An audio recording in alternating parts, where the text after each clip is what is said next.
Assalamualaikum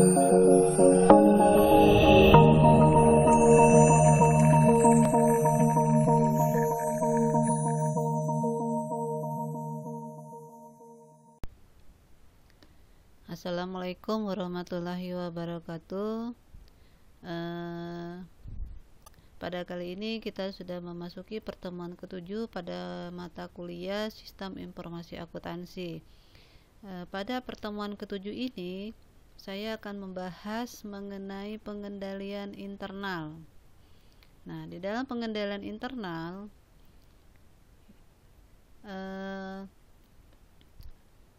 yang harus saya bahas di sini adalah mengenai pengendalian. Kenapa di dalam pengendalian internal ini sangat perlu pengendalian aplikasi ya.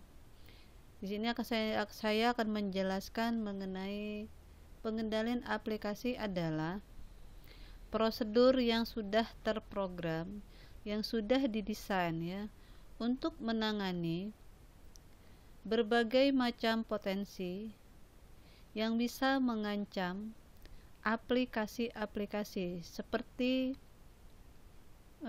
sistem penggajian, sistem pembelian, sistem pengeluaran kas.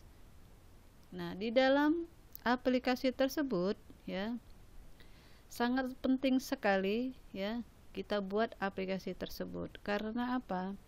Untuk menghindari terjadi hal-hal yang tidak kita inginkan ya. Apalagi di dalam sistem penggajian, pembelian, pengeluaran kas itu sangat rentan sekali ya.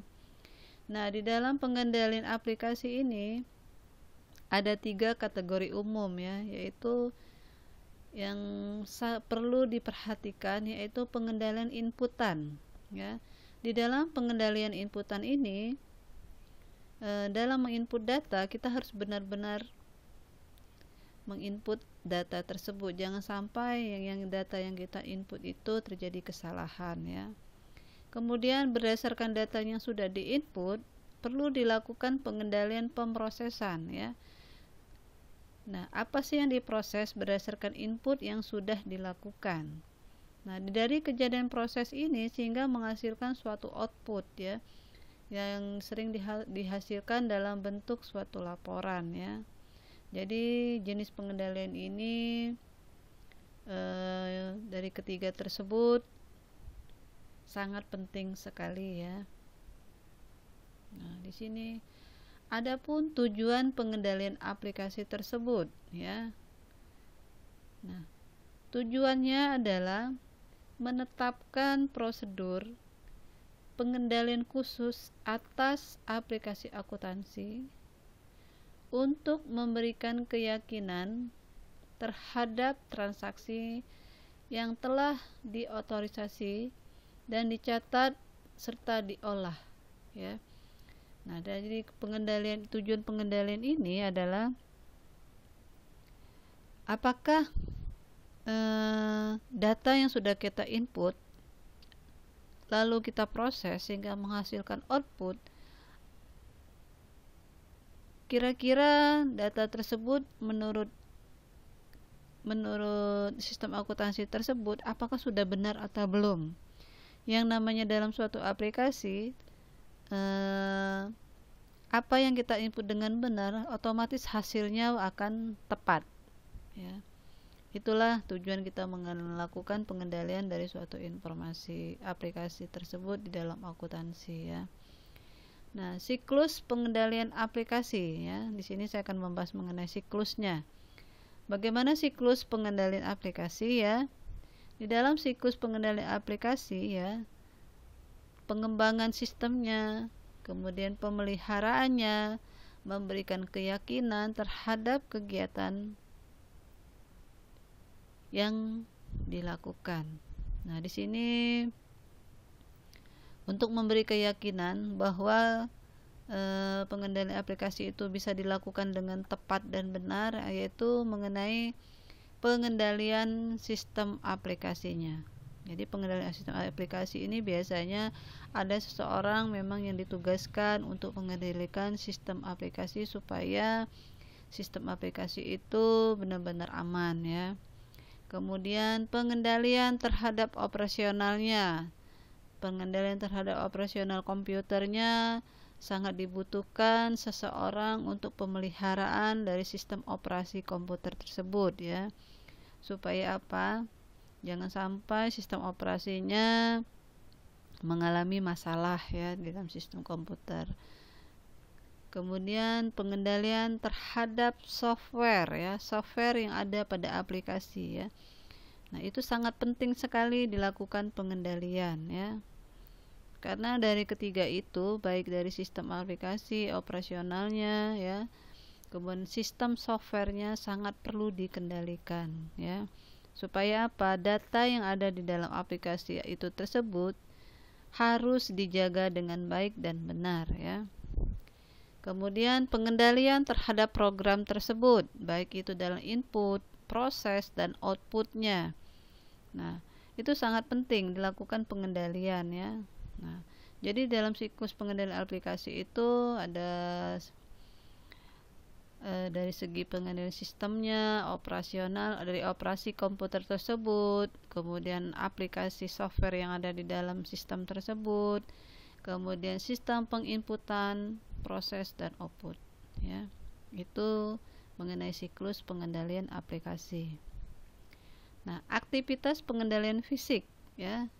Aktivitas pengendalian fisik ini berhubungan dengan sistem akuntansi tradisional ataupun masih dilakukan secara manual ya. Masih dilakukan secara manual ya.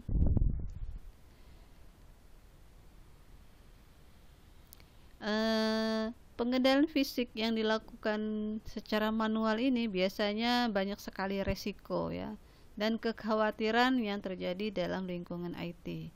Kenapa? Karena di dalam sistem manual ini sering terjadi kesalahan kita ya, kecurangan, kemudian keakuratan datanya itu sangat sulit sekali kita mengeceknya ya, sehingga pencarian datanya juga sangat lama ya. Nah, adapun bagian-bagian pengembangan sistem ya, bagian pengembangan sistem ini terdiri dari analis sistem, yang mana seorang analis ini bertugas untuk menganalisis dan merancang terhadap sistem yang ada di dalam perusahaan tersebut.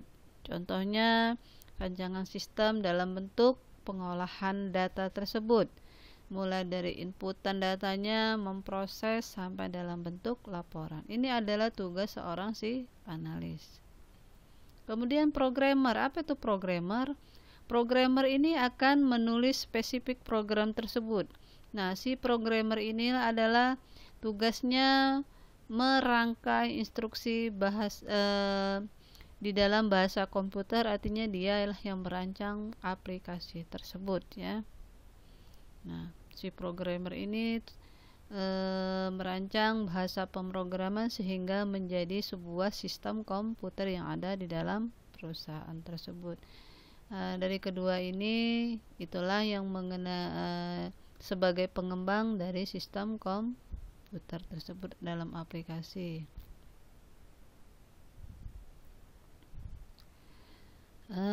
Bagian pelaksanaan pengolahan data terdiri dari beberapa fungsi. Yang pertama adalah operator. Operator ini adalah tugasnya menjalankan proses mengenai